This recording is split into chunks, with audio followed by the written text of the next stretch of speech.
नमस्कार दोस्तों आज हम सुनेंगे रामधारी सिंह दिनकर जी की कविता सिंहासन खाली करो की जनता आती है। तो दोस्तों पहले हम इस कविता का भावार्थ सुनेंगे। यह कविता रामधारी सिंह दिनकर जी द्वारा लिखी गई है। यह उनकी वीर रस की कविता है। सिंहासन खाली करो की जनता आती है कविता में कवि ने शासन कर रहे लोगों को संदेश दिया है। कविता में राजतंत्र के विरुद्ध लोकतंत्र के स्वागत का भाव है। कवि ने कहा है कि ठंडी बुझती राख में सुगबुगाहट दिखाई पड़ रही है, यानी क्रांति की चिंगारी भड़क उठी है। जनता सोने की ताज को धारण करने के लिए आ रही है। राह छोड़ो, जनता के रथ के पहियों की खड़खड़ सुनाई पड़ रही है। इसलिए सिंहासन खाली करो कि जनता आ रही है। तो सुनिए कविता। सदियों की ठंडी बुझी राख सुगबुगा उठी, मिट्टी सोने का ताज पहन इठलाती है। दो राह समय के रथ का घर घर नाद सुनो, सिंहासन खाली करो की जनता आती है। जनता हाँ, मिट्टी की अबोध मूर्तें वही, जाड़े पाले की कसक सदा सहने वाली। जब अंग अंग में लगे सांप हो चूस रहे, तब भी न कभी मुंह खोल दर्द कहने वाली। जनता हाँ, लंबी बड़ी जीभ की वही कसम, जनता सचमुच ही बड़ी वेदना सहती है।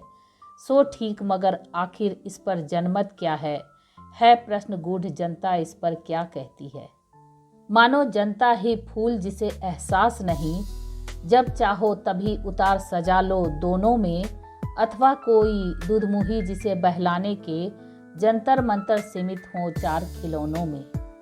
लेकिन होता भूडोल बवंडर उठते हैं, जनता जब कोपाकुल हो भिरकुटी चढ़ाती है।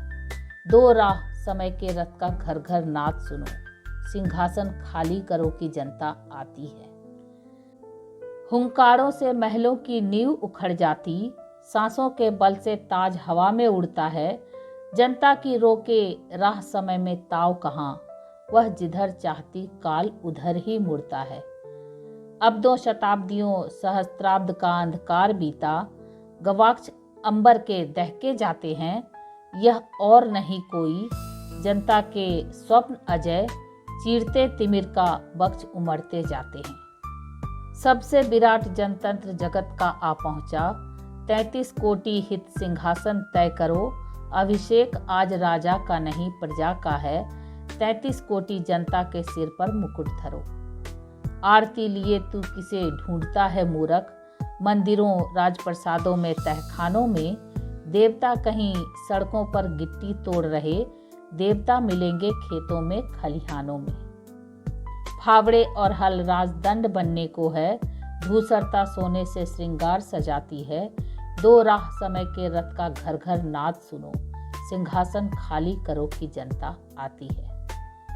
तो दोस्तों आपको ये कविता कैसी लगी हमें कमेंट करके ज़रूर बताएं, और यदि अच्छी लगी हो तो मेरे चैनल को लाइक शेयर और सब्सक्राइब जरूर करें। Thank you.